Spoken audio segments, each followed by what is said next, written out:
If you or multiple people are calling a long number often, using a speed dial is the best way to shorten it.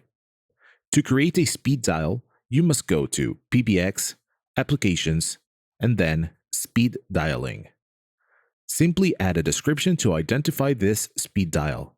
Set the speed dial code and enter the destination number.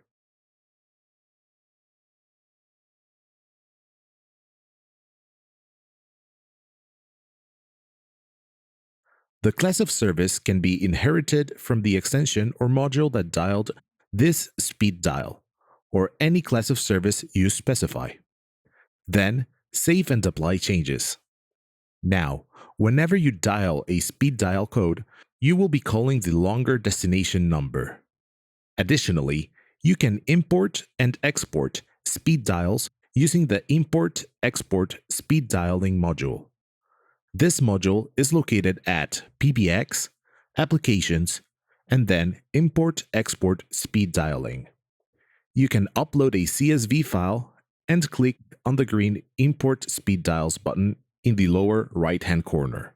To export the speed dials you have created, click on the blue Export Speed Dial button in the lower right-hand corner.